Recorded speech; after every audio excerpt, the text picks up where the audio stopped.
la gametogénesis. La doctora Ada o la doctora Caterina les han en otra clase, les han hablado sobre esto en todo un curso, o sea que lo único que voy a hacer aquí es repasar y enfocarme en aquellas cosas que para mí son importantes, que ustedes las recuerden y que las vamos a utilizar en esta asignatura de la embriología, que es la gametogénesis.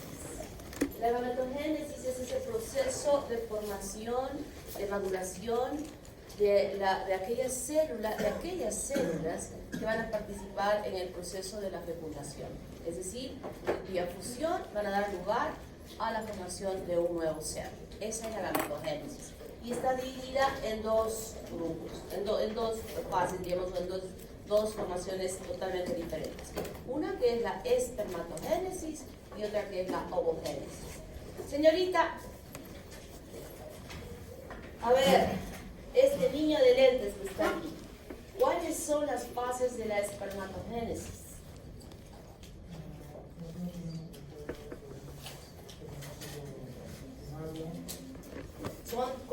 ¿Cuántas fases son? La espermatogénesis. ¿Cuántas fases tiene? A ver, por allá la última niña que quiere levantar la mano. ¿Qué? Mira, yo estoy acá, no te escucho nada. Y asumo que lo que yo estoy explicando, tampoco no me escuches. ¿Me escuchas cuando explico yo? Mira, asumo que estás levantando tu voz y no te estoy escuchando. ¿Tú has escuchado lo que he hecho? No me escuchas. Cuando el espermatozoide atraviesa la requinterna, cuando el espermatozoide atraviesa la membrana pelúcida. A ver, ¿qué estás hablando? Algo que no es correcto. A ver, aquí este niño. Espermatocitogénesis, meiosis y espermiogénesis. Esas son las fases de la espermatogénesis. Tú me estás respondiendo, asumo, las fases de la fecundación. Me has dicho que pasa la capa, que pasa la otra capa, y es como es la espermatogénesis. ¿Ya? Entonces esas son tres fases a través de las cuales el espermatozoide que inicia su formación en el tubo seminífero va a realizar esta maduración de las células desde las espermatogonias. Y esas espermatogonias se forman en el tubo seminífero, aquí.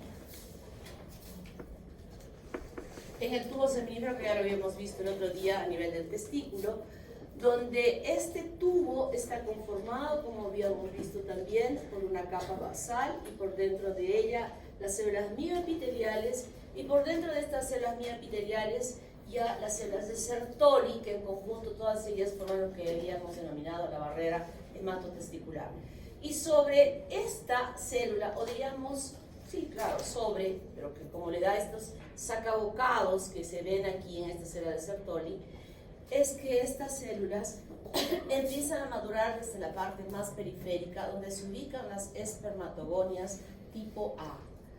A diferencia de nosotras las mujeres, este proceso se realiza en la pubertad.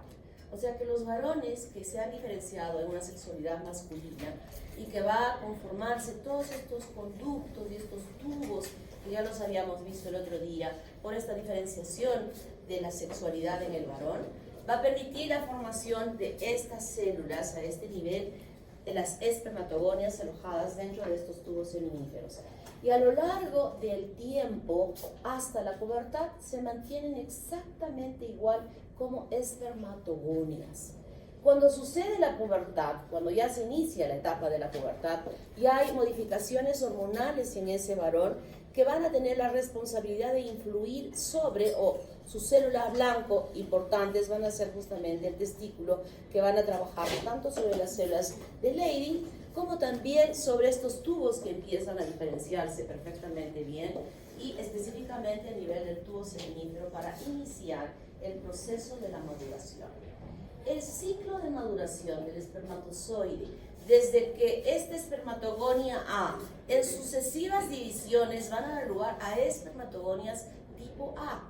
O sea, la espermatogonia A en una sola división desde su origen no da a espermatogonia tipo B, sino tiene diversas divisiones sucesivas mitóticas de espermatogonias A espermatogonias A espermatogonias A, aumentando la estirpe de espermatogonias A, que después van a dar origen a las espermatogonias tipo B. Y todo este ciclo, desde que se forma la espermatogonia A hasta que se forma el espermatozoide totalmente maduro, alojado en la cola del epidídimo, tiene 64 días. O sea que no es un tiempo cortito, no es que por ejemplo, que el varón diga, bueno, tuve una eyaculación ayer y ya no tengo ningún espermatozoide. No, el ciclo sigue sostenidamente manteniéndose. No hay un feedback que diga, ya la cola del epidídimo está llena de espermatozoides y entonces ya estas células, estas espermatogonias no deben empezar a dividirse. No, la división se mantiene sostenidamente en el tiempo en el varón. Les había dicho el otro día que la testosterona se produce en formas pulsátiles todas las noches por influjo de la LH. O sea, testosterona en el varón se produce en las noches. Y hemos visto que ese es el elemento importante de la testosterona para que se produzca esta espermatogénesis, ¿verdad? Entonces, todos los días se están formando nuevas células de las espermatogonias que van madurando, que están iniciando ese proceso de maduración. Si el varón no eyacula, esas células que están ahí en la cola del epidídimo degeneran, se eliminan, se lisan, se destruyen. Recuerden que el volumen del semen a nivel general, de toda esta acumulación de espermatozoides, acumulados por las secreciones producidas por las células de Sertoli y por las otras células que producen a través de las cuales se atraviesa el espermatozoide, es un volumen muy chiquitito, solo es el 10% del volumen. Entonces, esa cantidad de espermatozoides que están alojadas aquí en el epidídimo degeneran y se destruyen a lo largo de los años. O sea, no hay un feedback de producción. Ya no se está, señorita, no hay un feedback de producción que se esté produciendo y dice, y va a producirse recién. No, permanentemente esto va a suceder durante este tiempo. Entonces, esta maduración de estas células de las espermatogonias se producen a este nivel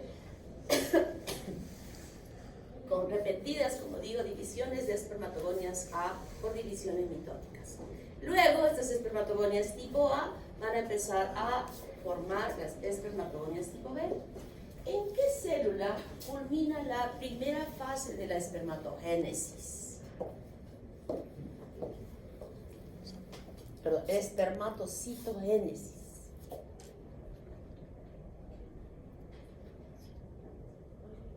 El espermatozoide.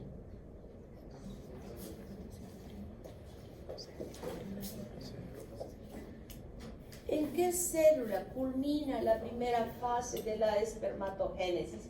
Es decir, la espermatocitogénesis. Espermatocito primario. O sea, hasta allí se produce la espermatocitogénesis con la formación del espermatocito primario. Hasta allí. Y luego viene la segunda fase, que es la meiosis. La meiosis. Y la meiosis tiene dos fases, ¿verdad? La meiosis 1 y la meiosis 2. Pregunta, ¿en qué célula culmina la meiosis de este espermatocito primario? En espermátide. O sea, hasta espermátide es la segunda división meiótica. ¿Y esa división, qué significa meiosis? ¿O qué sucede en la meiosis?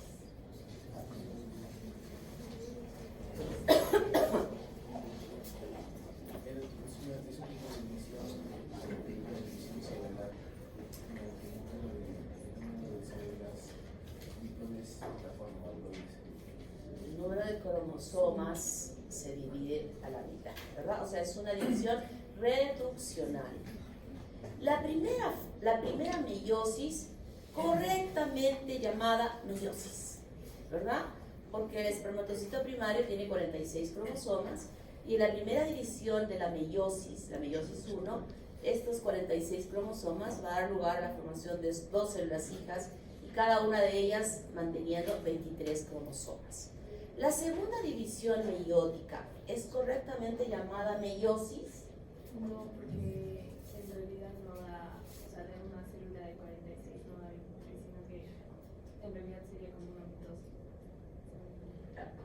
me estás diciendo 46, ya no estamos en 46, estamos en 23.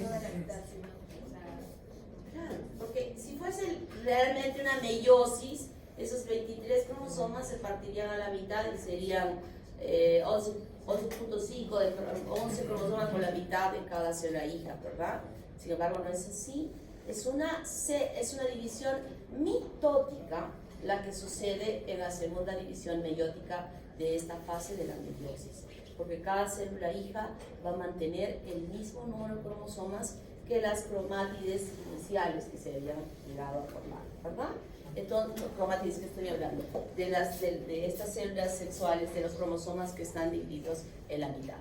Entonces, esa segunda división meiótica en realidad no cumple con lo que sabemos nosotros significa la meiosis, porque solamente mantiene el mismo. Y luego que sucede esto, viene la espermiogénesis, que vamos a ver en la siguiente diapositiva. Pero para que esto suceda, recordando lo que ya había mencionado el otro día, desde el cerebro, miren, cuando hagamos la parte de desarrollo embrionario del aparato genital, vamos a ver cómo es que se forman estos dos aparatos sexuales masculino y femenino, pero definitivamente existen neurotransmisores importantes que empiezan a desarrollarse a nivel del hipotálamo. Son neurotransmisores inhibidores o facilitadores de la producción de hormonas a nivel de la glándula hipófisis, que empiezan a funcionar perfectamente bien justamente en la fase de la pubertad. Porque hasta ese tiempo como que todavía no hay un funcionamiento correcto, adecuado, o es muy inmaduro esa producción, es muy limitada esa producción. Pero en la pubertad ya empiezan a haber estos cambios importantes, donde se va a producir LH, que va a actuar sobre las células de Leydig, y estas a su vez van a producir testosterona. Además se produce la FSH también, que es muy importante, que había mencionado en esta espermatogénesis, que es quien va a aprender el chip, o que podríamos decir, quien es que va a abrir la puerta de la fábrica. Simplemente es el portero de la fábrica que va a abrir la puerta de esa fábrica, nada más. Mientras no haya FSH, la puerta va a estar cerrada y nadie va a trabajar en la fábrica. Pero la FSH lo que hace es abrir la puerta para que entren los trabajadores a hacer lo que tienen que hacer dentro de la fábrica. Y esa FSH cumple con ese propósito. Y la producción de testosterona ya por las células de Leydig sí van a hacer que todos los trabajadores entren a la fábrica y empiece a formarse estos espermatozoides. Ya se da lugar a la formación de la maduración de estas espermatogonias para como resultado tener los espermatozoides en su fase final. Entonces ese es el ciclo importante que tiene en el varón estas hormonas, y aquella hormona importante que es la testosterona, que habíamos dicho que a este nivel la célula de Sertoli produce una proteína fijadora de andrógenos que acopla la producción de testosterona por las células de Leydig, y esta testosterona será, como digo, el inicio de no es las células de Leydig, no es la LH, es la testosterona la que va a hacer que la fábrica empiece a activarse para la producción de estos espermatozoides. Entonces nos quedamos en meiosis, ¿verdad? O terminando la meiosis, y podemos ver, nos vamos a olvidar de esta partecita y recordamos aquí con estas células sexuales, y habíamos dicho que las espermatogonias en la pubertad es que empieza esta división hasta la formación de los espermatocitos primarios, y en la meiosis 1 y 2 con la formación ya de estas espermátides con esta división meiótica, una exacta, y esta mitótica, porque estamos manteniendo el mismo número de cromosomas. De esta división sabemos que este es X y este es Y, y aquí en la división uno se quedará con X, 23 cromosomas, y estos 23 cromosomas con Y.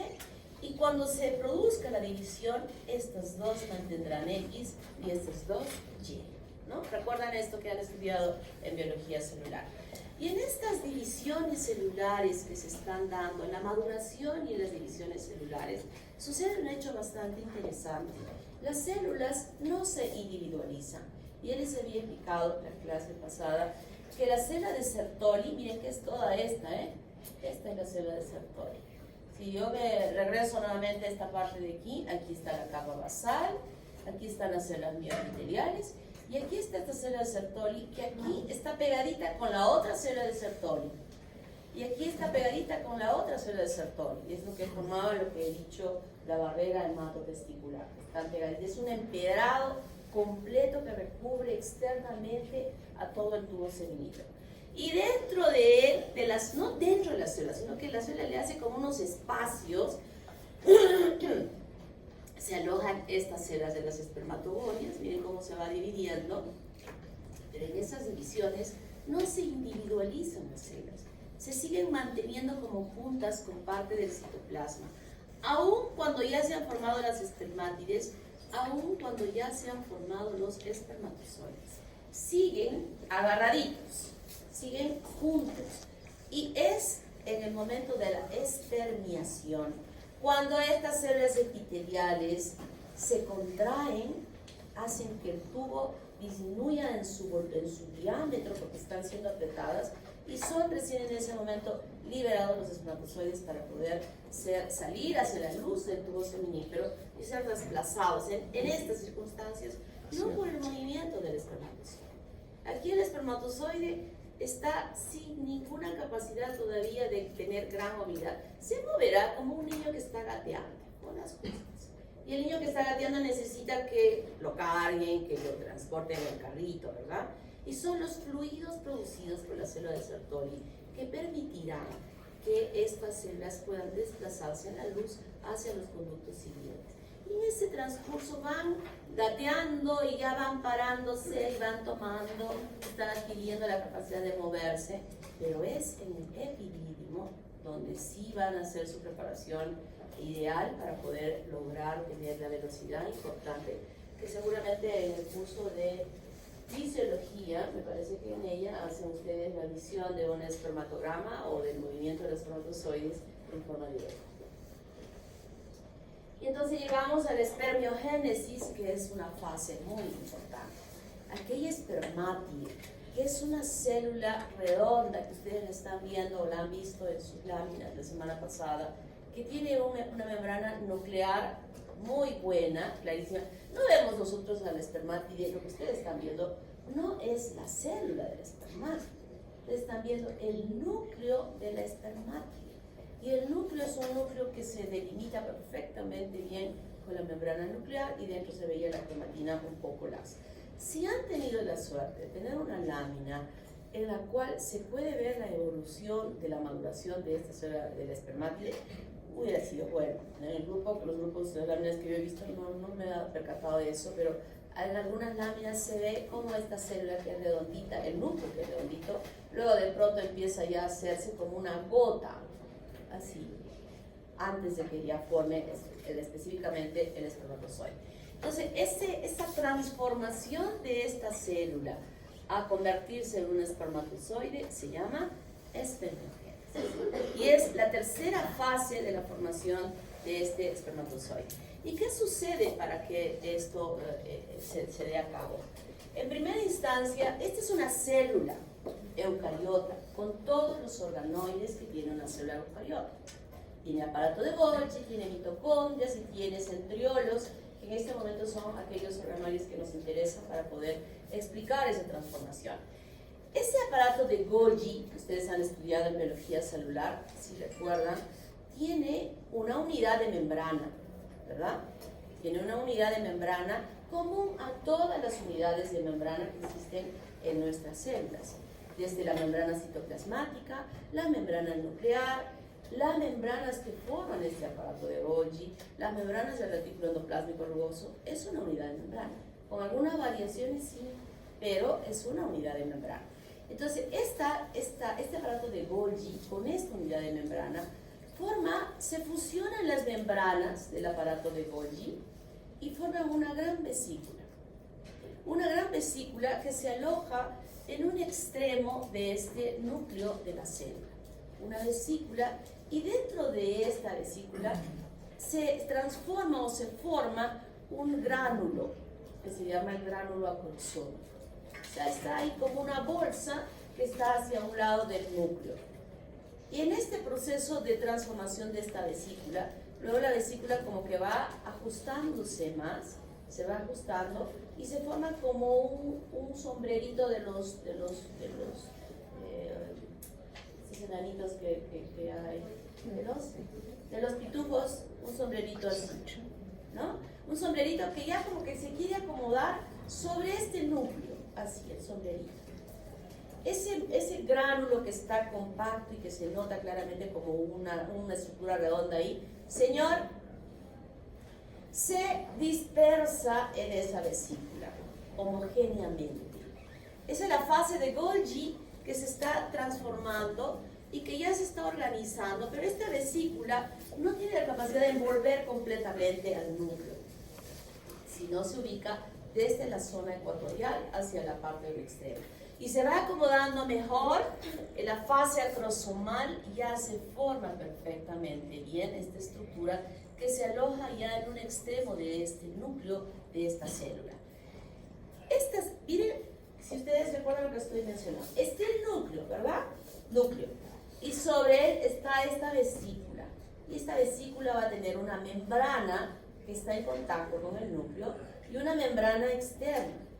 Sobre esta membrana externa, la membrana citoplasmática de la célula se va a acoplar, se va a adherir a esta capita externa de la vesícula. ¿Por qué explico esto así con tal precisión? Porque lo voy a usar esto cuando estoy explicando la próxima semana la fecundación. Porque en esta vesícula y con estas membranas van a suceder cambios importantes en ese proceso. Entonces recuerden que este núcleo ya se ha formado bien la vesícula, se ha hecho más compacta y ha rodeado desde la zona ecuatorial en toda su extensión, en toda su periferia, se ha pegado a ese nivel y esta es la forma como se llega a desarrollar el acrosoma de esa célula que se está desarrollando. Y del otro extremo, por un lado se ha formado aquí el acrosoma y en el otro extremo los centriolos de esa célula se van a colocar perpendicularmente al núcleo. La presencia de estos centriolos es fundamental para la formación de los túbulis que conforman el flagelo, la cola del espermatozoide y que van a darle esa movilidad importante cuando se llegue a desarrollar. Y este centriolo se va a ir extendiendo, va a ir creciendo, pero en una parte va a seguir estando rodeada del citoplasma de la célula. Todo esto es el citoplasma. Cuando se está desarrollando esto, las mitocondrias que están en este citoplasma se van acercando a esta porción de túbulis que están desarrollándose. Se van aproximando, se van organizando bien y van a quedar bien colocados, organizadamente bien colocados, como podemos ver aquí. ¿Sí? Esto que está aquí, que ha sido cortado transversalmente, son las mitocondrias de esa célula que se han organizado a este nivel. La parte más distal sigue creciendo, formando 9 pares de túbulis en toda su extensión hacia la parte más caudal para formar justamente el flagelo de este espermatozoide. No todo el contenido del citoplasma va a formar este espermatozoide. Por otra parte, el núcleo, que era grande, prominente, empieza a apretujarse, a condensarse, todos los 23 cromosomas bien apretujaditos ahí para formar ya lo que va a ser el núcleo en la cabeza del espermatozoide. O sea, súper chiquitito. Ustedes han visto la lámina, las láminas de espermatozoides. ¿Todavía no? ¿Quiénes no han visto? Levanten la mano quienes todavía no han visto la lámina de los espermatozoides. Todos ya han visto. Bueno, quienes han visto ya, si es que no se han percatado, ahí está la lámina de los espermatozoides de erizo de mar. ¿Sí? Y en el otro lado de la lámina estaban los ovocitos de erizo de mar. ¿Sí? Algunos con mucha suerte en su lámina han podido observar el tamaño del espermatozoide comparando al tamaño de ese ovocito de erizo de mar. Es sumamente pequeñito y chiquito. Ese ovocito tiene su núcleo grande. Si nosotros comparásemos el tamaño de ese núcleo de ese ovocito con el tamaño de la cabeza de ese espermatozoide, pues es tremenda diferencia, que es la que en realidad existe entre el espermatozoide y el ovocito que nosotros tenemos, esa tremenda diferencia tan grande. A donde quiero llegar es cómo esos cromosomas se compactan tan firmemente que hacen que el tamaño de la cabeza del espermatozoide sea sumamente pequeño. Y sobre él está el casquete que ha formado esta vesícula para formar el acrosoma.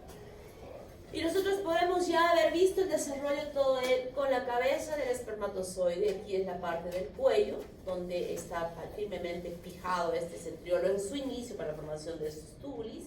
En la pieza intermedia se encuentran todas las mitocondrias. La pieza principal, que está bastante extendida, donde ya no hay mitocondrias, solamente la presencia de estos túbulos. Y la pieza terminal, que se encuentra ya más distalmente. Y que la presencia de estas mitocondrias, ¿cuál es la función de las mitocondrias? Dar energía, ¿verdad? O sea que el espermatozoide ya se provee, tiene toda la previsión de haberse cubierto de mitocondrias para que pueda tener energía del desplazamiento. Yo les había explicado que es verdad que en el epidídimo estos espermatozoides pues han hecho toda la preparación para los panamericanos. Corrido, han hecho pesas, han hecho todo. Están con todo el físico para poder desplazarse perfectamente. Porque recién dentro de la estructura del aparato genital femenino es que se va a ver esa preparación. Porque allí sí, dentro de la cavidad de todos estos espacios que tiene el tracto genital femenino, es allí donde sí el espermatozoide va a requerir de la movilidad para lo cual ha sido preparado. ¿Y quién le da esa energía? Las mitocondrias. Es verdad que en nosotras las mujeres, el mismo útero también con las contracciones va a ayudar al desplazamiento de los espermatozoides. Es verdad que la trompa uterina, de acuerdo al ciclo hormonal, también va a apoyar para estos movimientos, pero en realidad quien va a dar la mayor fuerza en esta movilidad es el espermatozoide a través de la presencia de estas mitocondrias. Entonces aquí podemos ver, fíjense cómo evoluciona hasta que finalmente forma lo que es el espermatozoide. Y estas citoplasmas residuales que van quedando, porque no todo va a quedar en esta célula chiquitita, son fagocitados por las células de Sertoli. Como habíamos dicho, una de las otras funciones que tiene la célula de Sertoli. En la ultraestructura del espermatozoide, entonces nosotros tenemos justamente al espermatozoide, que ya quienes han visto su lámina, hemos visto que las diferentes especies tienen diferentes morfologías del espermatozoide, ¿verdad? El capuchón es diferente, uno que parece el os del martillo, otro que parece un chullito, otro que es así todo largo, todos son diferentes, absolutamente diferentes. Pero en lo funcional, entonces igual, tienen un núcleo compactando sus cromosomas, tienen una vesícula que es el casquete del acrosoma, tienen un flagelo que es esa cola que le da movilidad. Y en relación a todos los mamíferos producen una serie de enzimas que van a ser utilizadas, que se van a alojar justamente en el acrosoma y que van a ser utilizadas y van a participar con efectividad en el proceso de la fecundación. Y son enzimas como la proteinasa ácida, la arilaminidasa, la colagenasa, la fosfolipasa C, la beta-glucuronidasa, la neurominidasa. Y en nosotros, los seres humanos, son más importantes la acrosina, la disulfatasa, la esterasa, la beta-galactosidasa, la hialuronidasa y la proafusina. Son enzimas que actúan eficientemente en el proceso de la fecundación. Cuando se produce la ovulación, que es la liberación del ovocito, el ovocito no sale libre solito. El ovocito es liberado rodeado de una corona radiante, ¿verdad? De células peliculares alrededor de él. Tiene la zona pelúcida, tiene la membrana citoplasmática y en consecuencia necesita el espermatozoide de estas enzimas para poder romper esas uniones de las células y permitirle, por ejemplo, el pasaje por la corona radiante o atravesar esa zona pelúcida que es bastante importante para que llegue a final. Y aún teniendo tantas enzimas, la fecundación no es tan simple ni tan sencilla entre las especies. es selectivamente dada de acuerdo a la producción feromónica de la especie. Es decir, que tanto en nosotros los humanos, ese ovocito elimina proteínas en la embriología, en la biología molecular de la fecundación. Sabemos que ese ovocito libera una serie de proteínas que van a atraer a las proteínas feromónicas que están siendo producidas por el espermatozoide. Y eso va a permitir que puedan atraerse y que pueda producirse la fecundación. Y es más, pueden estar atrayéndose. Pero quien decide de los cientos de miles de espermatozoides que han llegado alrededor del ovocito y que están ahí pululeando por toda la circunferencia del ovocito, y quien dice este sí, es el ovocito. El ovocito selecciona cuál va a ser el espermatozoide que va a fecundarle. Cuando hay cientos que están ahí dándole vueltas por toda la circunferencia, están ahí metiéndose, rompiendo las paredes de las células de la granulosa, ya llegaron ahí y el ovocito decide este. Y a veces pobrecito ovocito, hasta pobrecita ovocita, se equivoca. Y entra uno que no debió haber sido, y suceden las malformaciones, las alteraciones congénitas de la formación de especies de seres que no están bien conformados. A pesar de que hay tantos, la selección a veces no es tan perfecta, pero lo que se quiere es que la selección sea perfecta. Entonces estas enzimas van a trabajar, les vamos a recordar después, la próxima semana, cómo es que van a actuar en el proceso de la fecundación. ¿Está claro hasta aquí? ¿Alguna duda que les quede? Entonces ya tenemos a un espermatozoide listito para la fecundación. Y hemos recordado cómo ha llegado, cómo es, etcétera, etcétera, etcétera. Pero ese proceso de la formación de este espermatozoide tiene que ser prolijo, tiene que ser perfecto para poder lograrlo. Si es que hay algún tipo de alteración, no va a poder ser posible. ¿Y cómo evaluamos esto? Cuando una pareja tiene relaciones sexuales, normalmente está casado, tiene normalmente relaciones una vez a la semana, 2 veces a la semana, desde que se han casado. Pasa el año y no tienen hijos. Cuando pasa un año y no tienen hijos, ya, ¿qué está pasando aquí? ¿Por qué no estamos teniendo un hijo si estamos regularmente teniendo relaciones? No estoy hablando del minero que viene cada 15 días, de repente llega cuando la mujer no está, que podría ser, ¿no? Estoy refiriendo a esas personas que normalmente tienen sus parejas y que no lo tienen.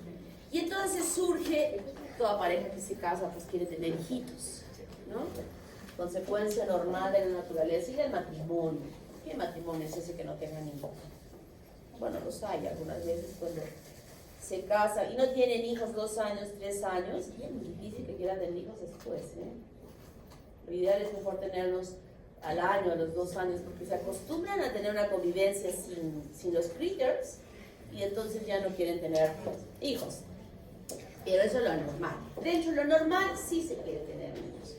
Y entonces, en Arequipa, hombres machistas, creo que Arequipa es el lugar en el Perú donde los hombres son recontra machistas. Entonces, mira, mi hijita, voy a decir que es el que da la plata, toma la plata para que vayas al doctor, para que te revise, que te haga los exámenes, etcétera, etcétera. Hasta hace algún tiempo, el mismo médico hombre machista decía, efectivamente, sometía a la mujer a todos los procedimientos habidos y por haber. Y cuando encontraba que ella estaba absolutamente normal, recién decía, a ver, que venga su esposo. Pero hoy en día ya no es así, ya hay un cambio, ya los machistas ya están siendo rezagados. Entonces, cuando va, dice, siempre va la señora, ¿no? Siempre va. Mire, tenemos este problema, no puedo tener hijos, estoy casada. Muy bien, señora. La próxima cita con su esposo. Y el esposo, ¿para qué voy a ir yo? El problema debe ser tú, ese médico está loco. El doctor ha dicho que si no vas tú, no nos va a atender, no me va a atender.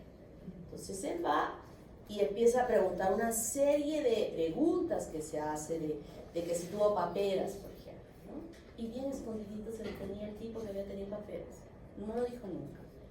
Y era el causante de todo el problema porque era azospérmico. No tenía ni un solo espermatozoide. sea, cuando tienen parotiditis y hay como complicación una orquitis, que es una inflamación del testículo, no todos los que han tenido parotiditis hacen orquitis, ojo, O sea, no todos los que tienen parotiditis necesariamente son infartos, no. Los que hacen orquitis sí son estériles. Entonces, se lo tenía bien guardadito, o tuvo alguna infección, es una historia clínica, pero sumamente detallada. Y entonces en ese momento dice, muy bien, señora, usted se va a hacer estas hormonas, y usted, señor, se hace un espermatograma. Es un examen sencillo, placentero para el varón, donde se evalúa todo. Número, volumen, pH, número, movilidad, morfología, presencia en la bioquímica de fructosa. ¿Quién produce la fructosa para el líquido, para el semen?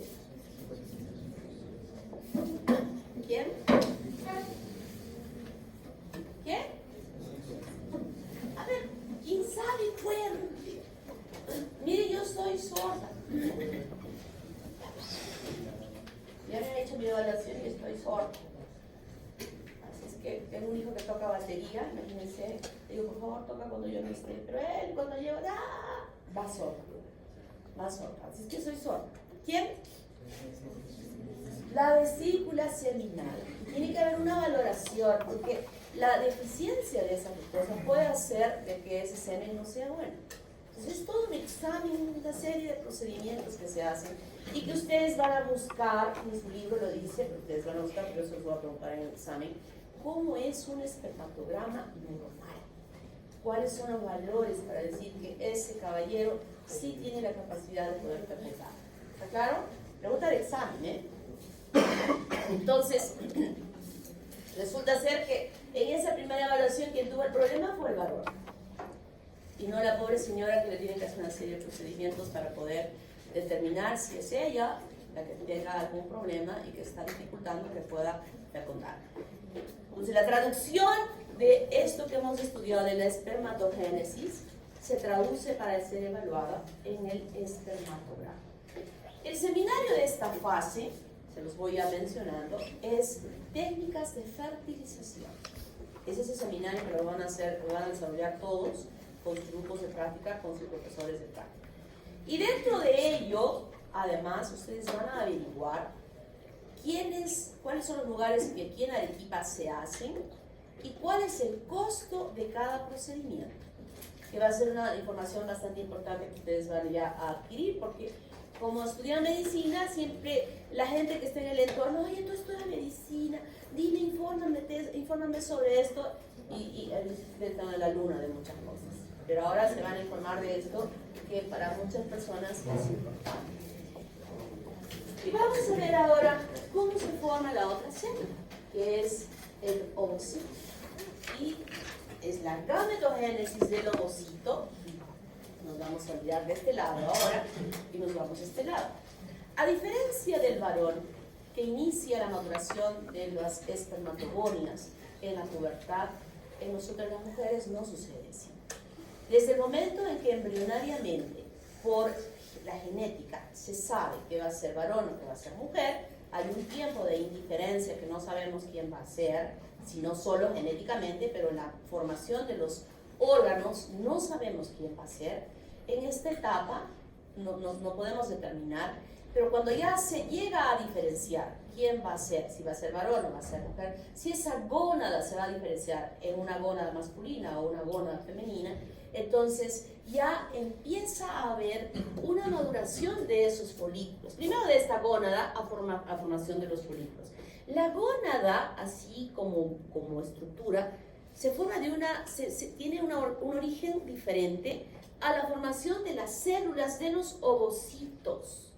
Los ovocitos se van a formar del ectodermo, que es una de las hojas embrionarias, y van a desplazarse alrededor del saco vitelino, que es una parte de la estructura que vamos a estudiar la próxima semana, y a partir de este lugar migran, se desplazan las celulitas, las ovogonias, a ubicarse dentro del ovario. O sea, la diferenciación. Estas células que están rodeándola sí se forman embrionariamente de esta estructura, pero los ovocitos no. Y esta maduración de estos folículos primordiales se hace dentro del útero de la mamá, de ese bebé, de esa bebé que se está formando dentro de ella. Y hasta los 8 meses que ha crecido dentro del útero, ese feto femenino ha modificado, ha madurado de ovogonias a ovocitos primarios. O sea que las niñas nacemos todas con folículos primordiales alojando dentro de ellos a ovocitos primarios.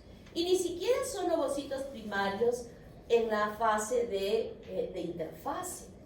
No, ya iniciaron el proceso de maduración y todos ellos están en profase.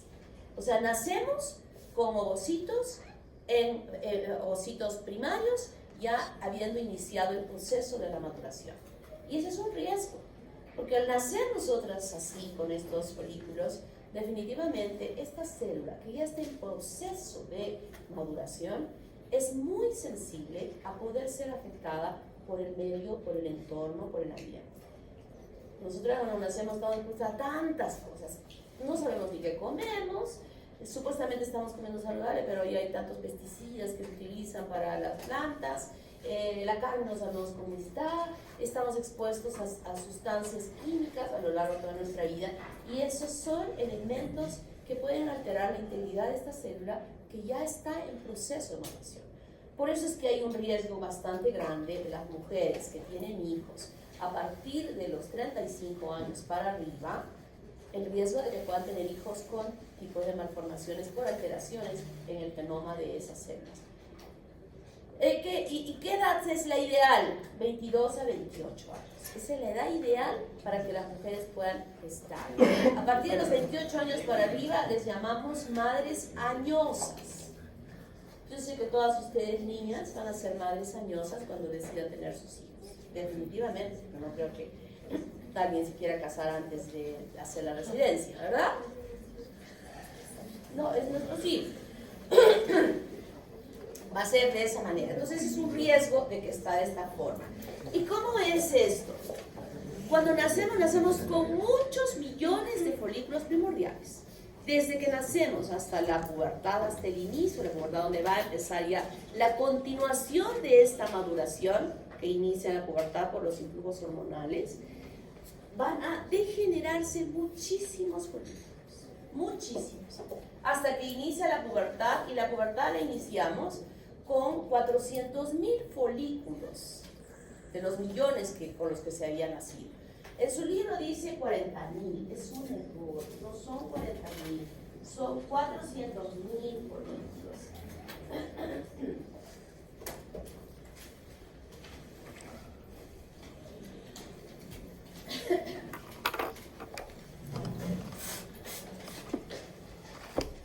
Entonces se inicia ya la maduración de los folículos,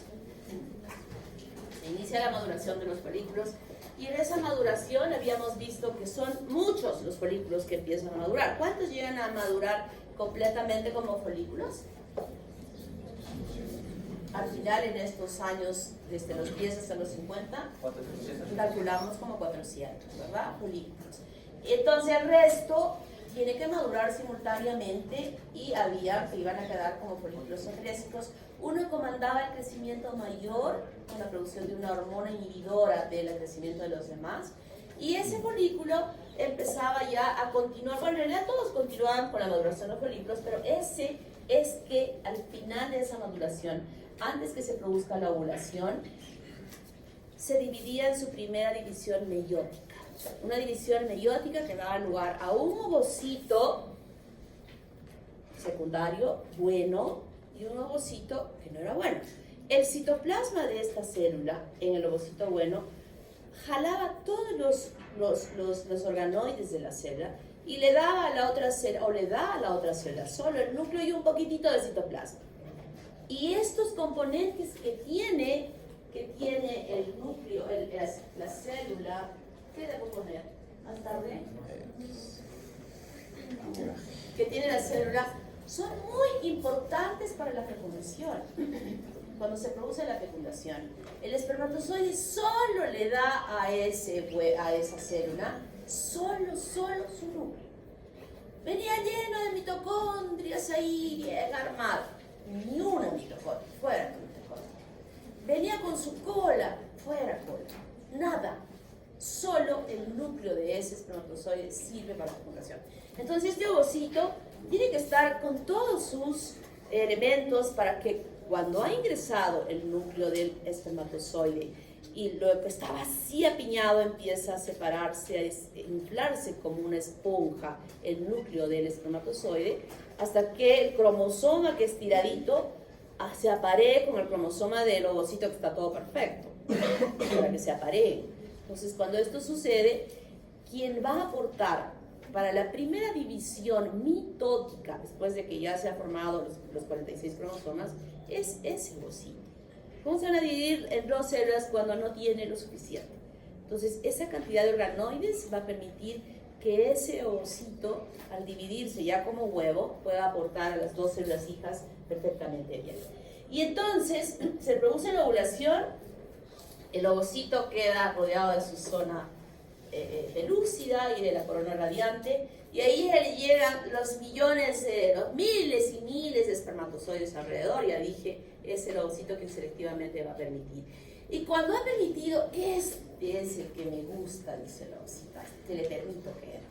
Cuando dejó que metiese su cabecita de atravesar la membrana citoplasmática del ovocito, en ese momento ya había iniciado, luego que se forma el primer cuerpo polar, ya se inicia la segunda división meiótica, y entonces en ese momento ingresa en la cabecita del espermatozoide, está metiéndose la cabecita, y continúa la segunda división meiótica formando el segundo cuerpo polar.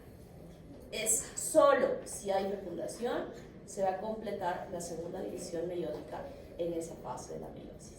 Y de esa manera ya se dará origen a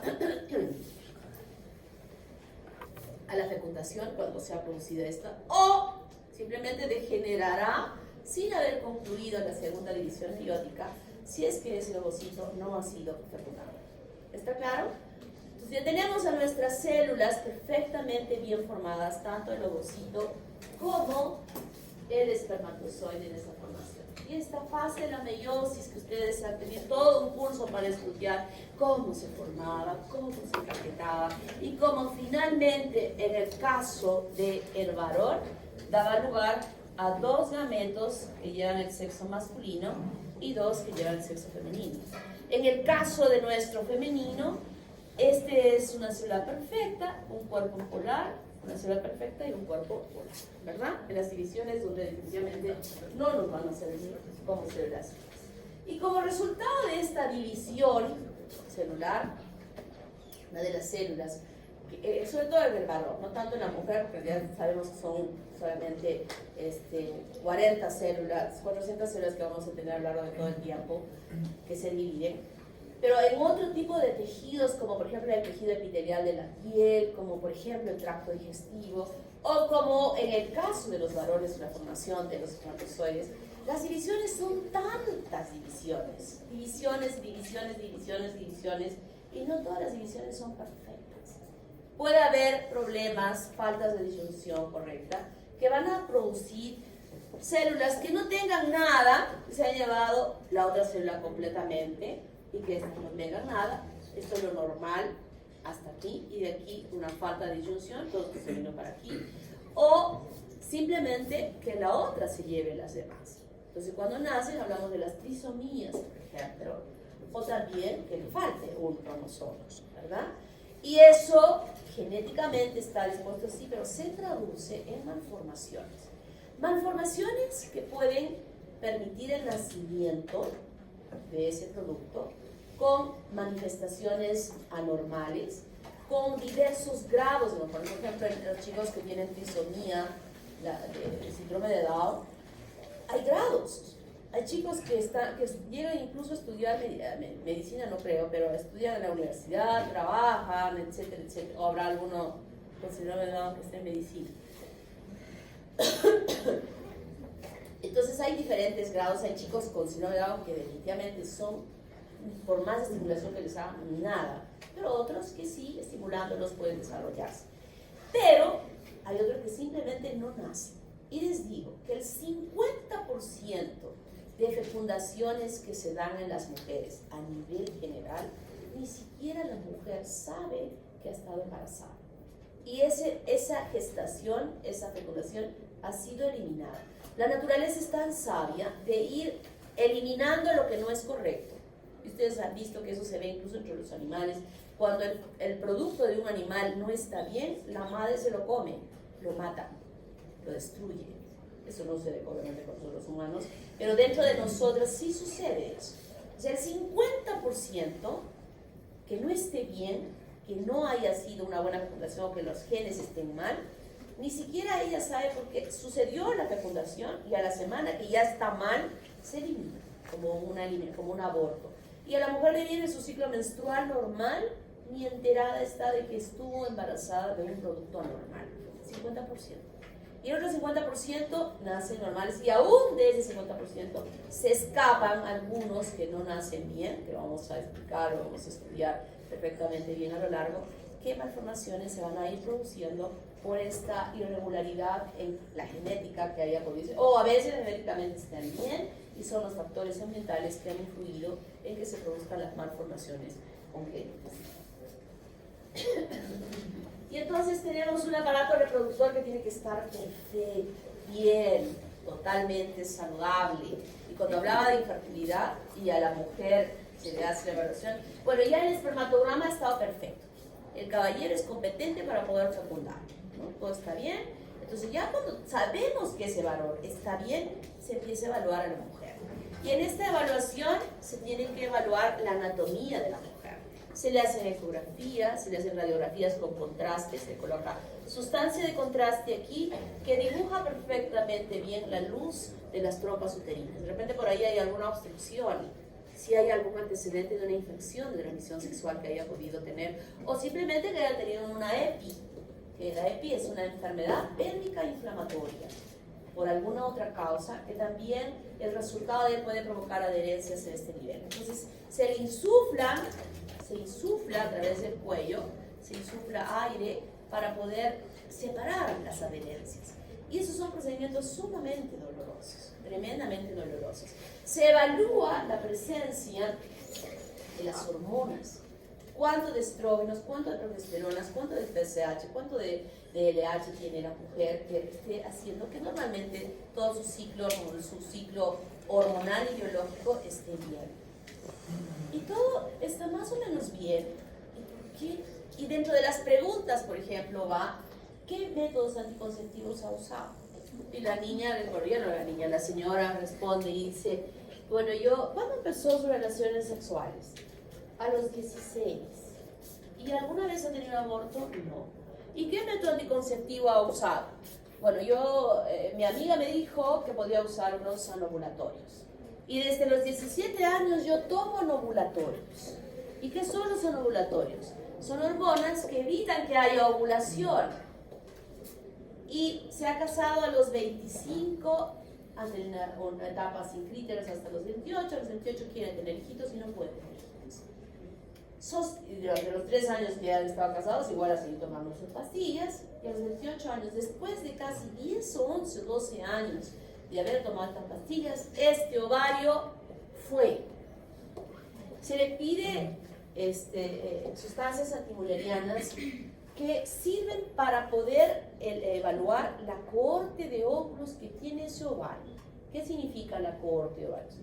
¿Cuál es la cantidad de todavía folículos que tiene esa mujer y que podrían madurar para una gestación? O sea que el uso de este tipo de método anticonceptivo no está bien por tiempos tan largos, porque puede alterar la producción de este ovario y que cuando desean tener el hijito ya no pueden tener más hijos. Esa es la situación. Y entonces se tiene que hacer otro tipo de procedimientos que ustedes lo van a explicar. ¿Qué hacemos con esta señorita o esta señora que no puede tener hijos? Y este ovario se valora, el ovario se hacen ecografías, se hacen múltiples estudios donde se puede ver la maduración del folículo que podemos ver aquí, desde los folículos primordiales hacia un secundario, la ovulación, la transformación de este folículo de Graf en el folículo en el cuerpo amarillo. Importante si es que ha habido fecundación porque hasta el tercer mes de desarrollo de ese producto, este folículo, este cuerpo amarillo, todavía crece más, casi ocupa más de la mitad del volumen del ovario, produciendo progesterona para mantener la presencia de ese producto dentro de la cavidad uterina. Y recién al tercer mes asume ese rol la placenta, ¿no? Con la producción de las hormonas, como vamos a ver más adelante. Si es que ha habido fecundación, eso es lo que va a suceder. Si no ha habido fecundación, simplemente esto va a atrofiarse y se convierte en cuerpo albicans. Y el óvulo se degeneró hasta aquí. A veces pregunto, ¿qué es la menstruación? Y me responden, es la eliminación del óvulo no fecundado. Por favor, ese óvulo no fecundado ya se degeneró el día 15 de... ¿Cuánto tiempo vive el óvulo? ¿Cuál es la supervivencia del óvulo? 24 horas. O sea que el día 15 ya explotó, ya no existe.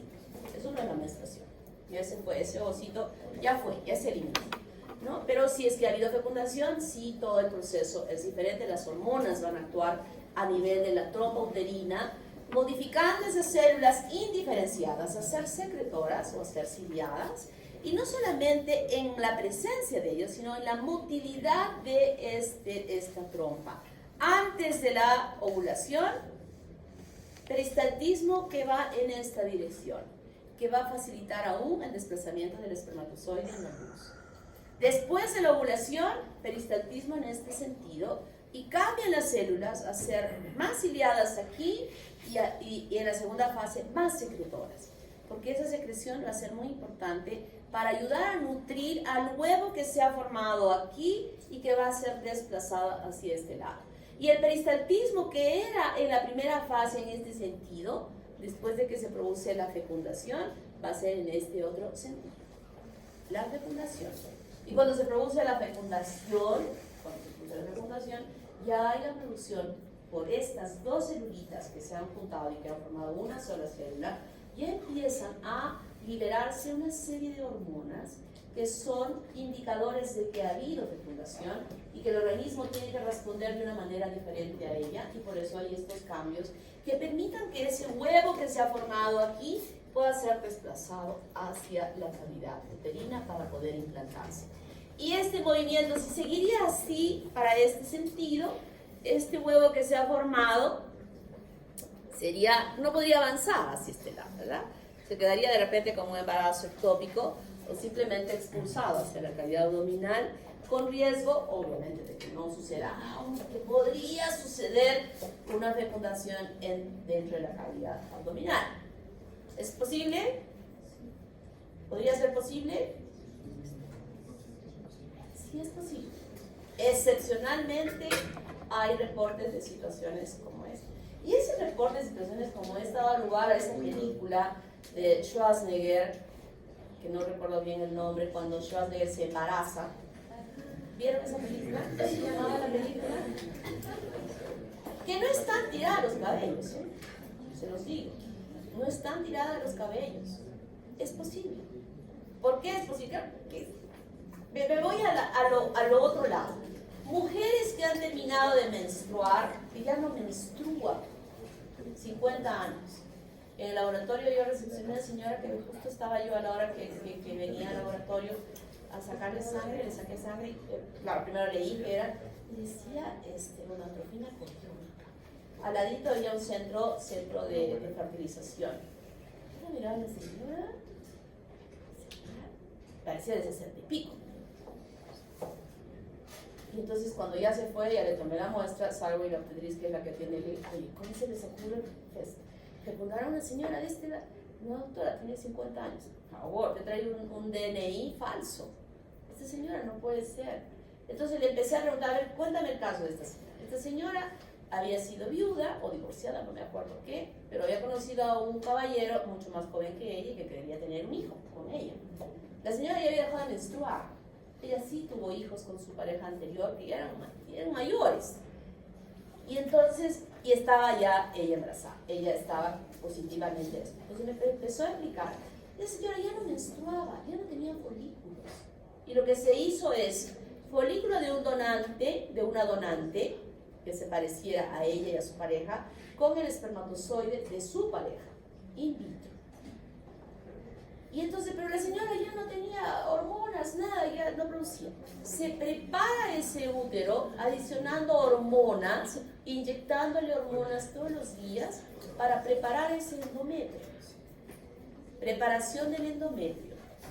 Y el resultado fue positivo, porque yo le hice la prueba del embarazo y estaba bien positiva. Ya estaba la señora en su 4ª semana de desarrollo.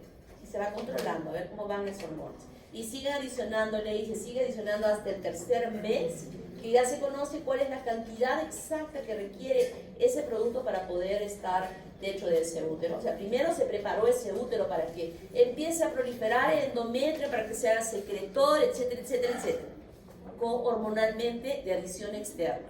Y luego se implantó ese huevo que había sido elaborado in vitro y dio un resultado. Hasta el 3er mes, adición de la hormona intramuscularmente, y al 3er mes ya nada. ¿Por qué? Porque ya ese producto desarrolló su propia placenta y empezó a producir la hormona. La señora, obviamente, por la edad no dio un parto normal, sino se le hizo cesárea y tuvo su hijo.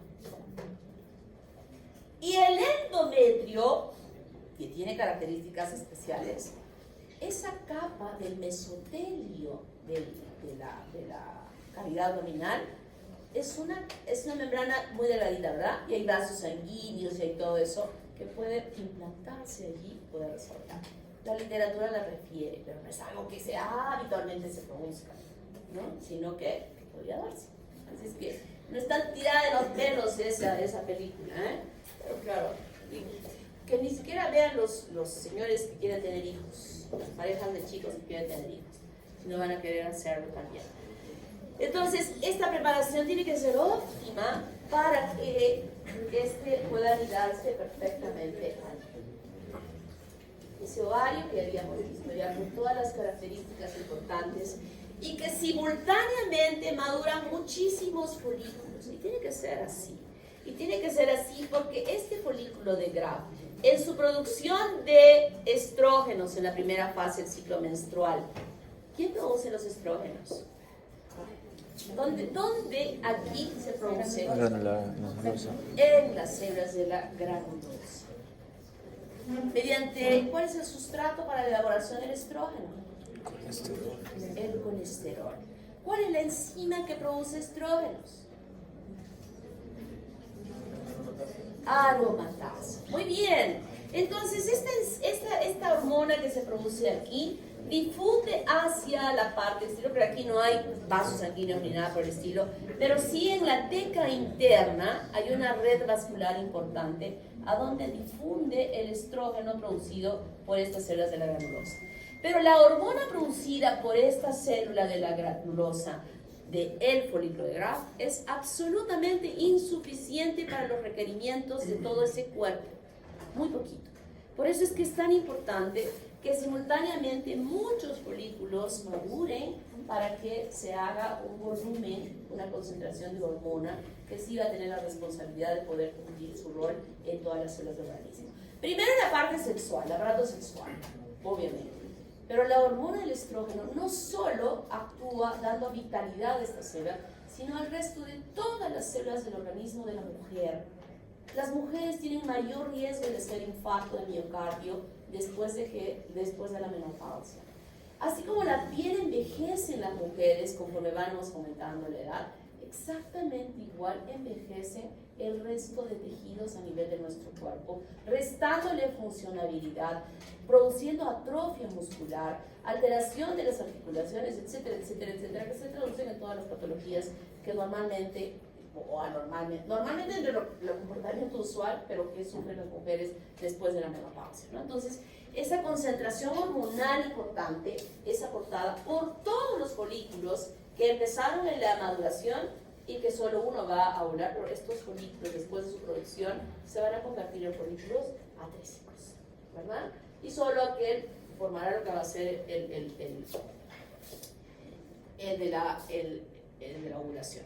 ¿Cómo se produce la ovulación? Habíamos visto ya el folículo, que tiene un antro folicular, en el cual se aloja el cúmulus oforus o cúmulus prolígero, que se llama así, donde se encuentra el ovocito rodeado de la zona pelúcida de la corona radiante y que está sujetada por células de la granulosa como un pedículo hacia las células periféricas que se encuentran dentro del folículo. Dentro de este antro folicular es un exudado de la sangre, pero muy especial, porque contiene, además de los componentes de la sangre, no de los glóbulos, porque no hay glóbulos, estoy diciendo que es un transudado, de las proteínas, de la glucosa, todos los nutrientes que tiene la sangre. Además, aquí hay hormonas y aquí hay enzimas. Enzimas que van a actuar eficientemente en el proceso de la ovulación. ¿Y cuándo es que se produce la ovulación? En el ciclo menstrual, como resultado de la producción de estos estrógenos que se están desarrollando en estos folículos, el estrógeno va ascendiendo, si esta es la línea, va ascendiendo, y el pico máximo de producción de estrógeno va a estimular que se libere en forma abrupta LH. Y la LH se dispara así rápidamente, y esta elevación de la LH hace que haya cambios a este nivel. Aumento de la permeabilidad vascular. Esto va a producir un edema. El edema activa el plasminógeno para que se convierta en plasmina, y la plasmina es una enzima que degrada los tejidos, que va a degradar las uniones celulares. Activa a la colagenasa latente que está presente aquí, a hacer una colagenasa activa, y va a degradar todo el colágeno que se encuentra revistiendo a esta parte del folículo, permitiendo que el folículo se aproxime a la parte más periférica del ovario, formando una vesícula que va a romperse por la presión que existe de este volumen, va a romperse, y al explotar sale el ovocito rodeado de estas células en la parte periférica. Y en esa ruptura puede romper vasitos sanguíneos, y esos vasitos sanguíneos que rompe va a eliminar sangre, gotitas o alguna cantidad que hace que las mujeres sintamos el dolor en cada vez que ovula, de un lado o del otro lado. No será un dolor intenso, pero sí, quien se observa y se siente, sí puede saber que en un ciclo, en un mes ovuló de este lado y en el otro mes ovuló de este lado. Nada más y nada menos, solo por la presencia de sangre liberada de la cavidad abdominal, porque la sangre, como dije, es muy irritante y produce dolor. Y entonces, en el ciclo hormonal ya nosotros sabemos que igual que en el varón van a haber estos neurotransmisores inhibidores o facilitadores en el hipotálamo que actúan sobre la glándula hipófisis, y la glándula hipófisis libera estas gonadotropinas que son la FSH y la LH. Sabemos que la FSH inicia la maduración de los folículos, produciendo estrógenos. El órgano diana de la FSH es única y exclusivamente el ovario. La producción de estos estrógenos, como dije, actúan tanto a nivel del aparato sexual femenino, ya habíamos visto a nivel de la trompa el desplazamiento que iba a ir a ese lado, ¿verdad?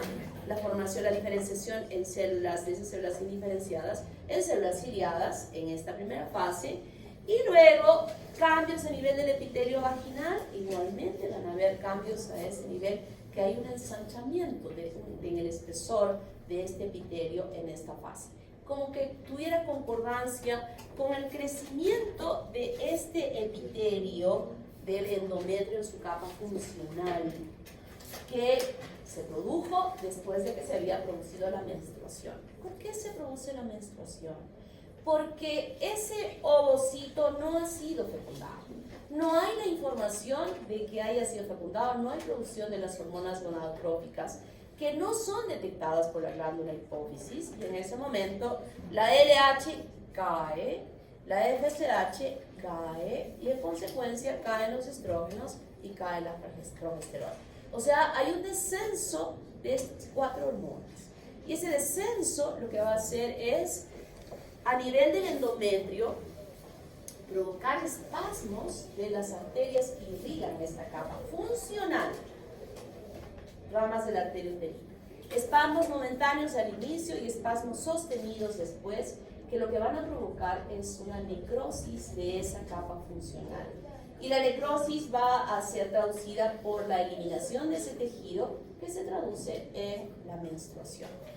Y como resultado de esto, sí sigue manteniendo esa irrigación de la capa basal del endometrio, Y a partir de esa presencia empieza a regenerarse el epitelio en la fase proliferativa, inicialmente hasta la ovulación. En el grupo mío hemos encontrado 12 diferencias entre la fase proliferativa y la fase secretora. 12, espero que ustedes también la hayan encontrado en sus grupos. Y entonces yo me hago una pregunta, ¿no es divino? No es divino. A ver, piensa. ¿Por qué esta deficiencia hormonal que la mujer debía verse, y obviamente se debe detectar a nivel de todo el cuerpo, por qué selectivamente solo provoca el estrechamiento o el cierre de estas arterias que irrigan el endometrio? ¿Y por qué no del resto de vasos de todo el cuerpo de la mujer? De sus arterias, de sus vasos coronarios, o a nivel de su cerebro, a nivel de todos otros órganos. ¿Por qué? Si esa deficiencia hormonal no es que selectivamente la deficiencia esté producida por la hipófisis que solo se llegue a ver ahí. No, es a nivel general. ¿Se han preguntado eso alguna vez? No se han preguntado. Pues yo digo, definitivamente es algo divino. Diosito dice, no, solo allí, no en el resto de células, porque si no, ya no habría mujeres en el planeta Tierra, porque pues, habrían sido todos sus vasos ser cerrados y tendría una necrosis completa todo el cuerpo de la mujer y no el cerebro. Me cuesta pensar, ¿cómo es? Por eso yo digo, esto es algo divino, ¿no? Implicación. ¿Por qué solo selectivamente esos vasos se cierran como resultado de la deficiencia hormonal y no el resto de vasos? Y llega la ovulación, que ya hemos visto, y este cambio de estas células, hay una hipertrofia de las células de la granulosa y de las tecas que se empiezan a proliferar dentro del espacio que ha quedado el folículo de Graf y empiezan a producir estrógenos que a este nivel también van a cambiar en una forma muy importante de crecer de todas las diferencias que habíamos visto, preparando ese endometrio para la fecundación, ¿no? para lidar a ese producto que se haya podido fecundar y que pueda llegar a ese punto. Esa es la fase. Y no solamente la progesterona va a hacer que va a hacer esto. Nosotros las mujeres, antes de menstruar, nos duele la mama, nos crece, duele. ¿Cómo se llama el dolor en las mamas? ¿Qué se llama? No. ¿Cómo se llama el dolor de las mamas? Mastodinia. Mastodinia. Y las mujeres antes de menstruar sienten un dolor, dice, ya voy a menstruar seguro porque está en su fase progestacional que está haciendo que la glándula también se esté preparando para esta situación de una forma muy importante. Y después se vuelve otra vez suavecita, blandita, y ahí viene la menstruación nuevamente porque han descendido las hormonas, ¿no? Entonces, estos cambios que se dan, y hemos dicho que es por la FSH a nivel de los ovarios o a nivel del endometrio también en estos cambios importantes como resultado. Todo el resto de células son células o órganos diana del estrógeno y la progesterona. El único órgano diana en la mujer de FSH y LH es el ovario. No hay otro órgano diana, sino y el resultado de la producción de los estrógenos y la progesterona. Y entonces nosotros tenemos aquí lo que había mencionado, la LH, la FSH, los estrógenos, cómo están produciéndose a nivel de ya del ovario, cómo se traduce en el ovario estos influjos hormonales, cómo se producen en el útero, en el endometrio, todos estos cambios. Y entonces nosotros sabemos algo importante. ¿Cuándo se produce la ovulación? En un ciclo. Este ciclo es de 28 días. ¿Cuándo se produce la menstruación? Perdón, la ovulación. El día 14, ¿verdad? Si es un ciclo de 35 días, ¿cuándo se produce la ovulación? 21. El día 21. O sea, la ovulación se produce siempre 14 días antes del siguiente ciclo menstrual. ¿Y cómo sabemos cuándo es ese día 14? Cuando el 99% de las chicas, si yo pregunto en este momento cómo son sus ciclos menstruales, me van a decir 28, 30, 31, 35. De hecho, de eso puede haber 1% que son regulares, es decir, exactamente todos los días 21 ovula. es excepcional. Hoy en día, con todo el estrés que hay, esto es variable. Es muy variable. Entonces es muy difícil saber cuándo realmente uno ovula, cuándo es totalmente irregular y no sabe. Pero yo les voy a enseñar algo importante. ¿Cuándo se ovula? Como una mujer, y eso se los digo ya a ustedes niñas, porque pueden decidir el sexo de su hijo conociendo esto. La mujer menstrua,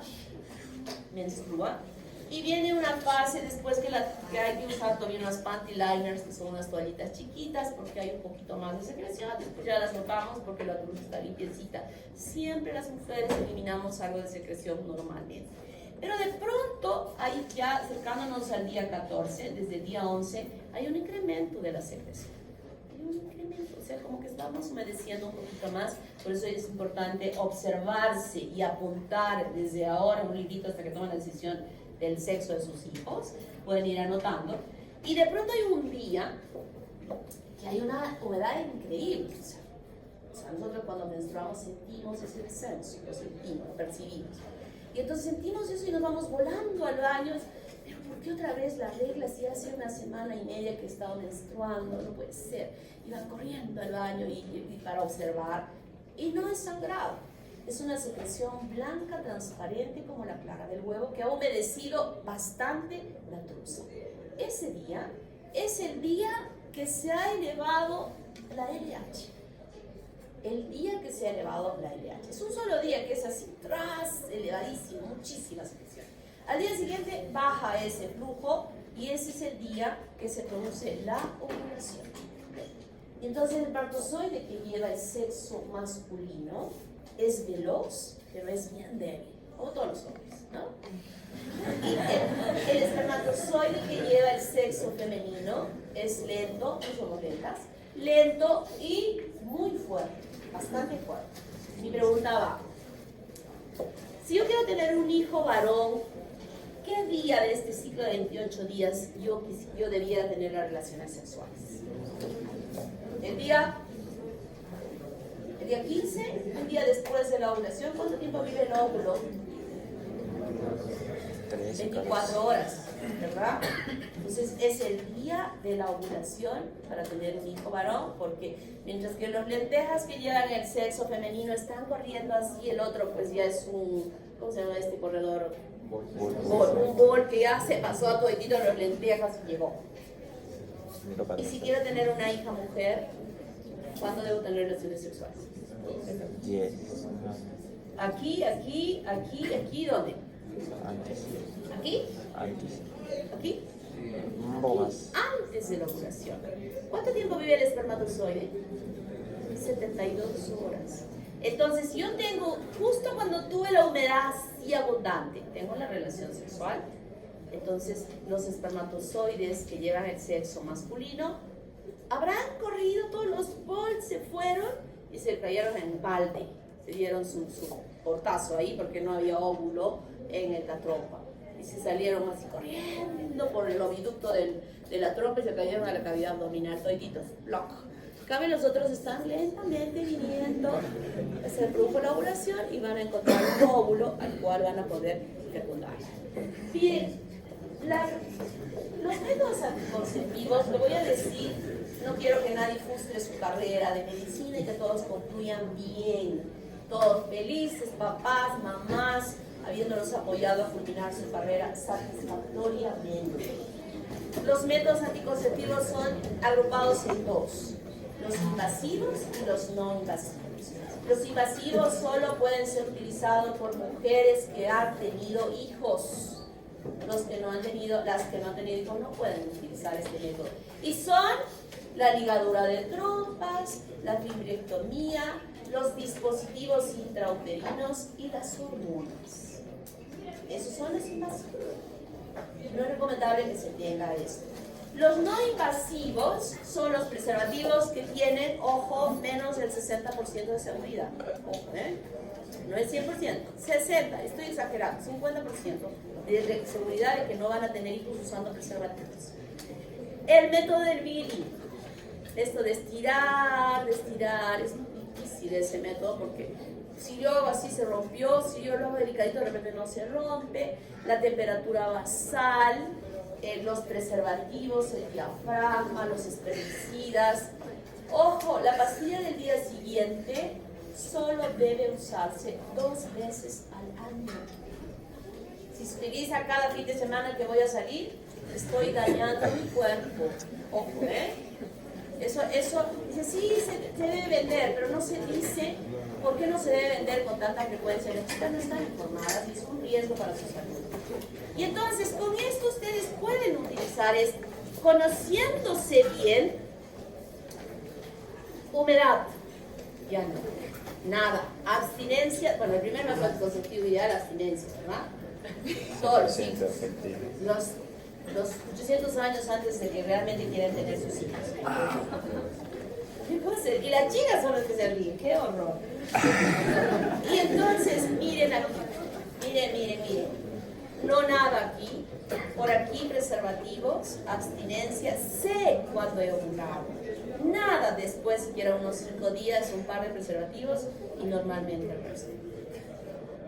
Pero a esto hay que sumarle más cosas y no dañar ese cuerpo para tener hijos después y que todo sea perfectamente normal. La clase concluye.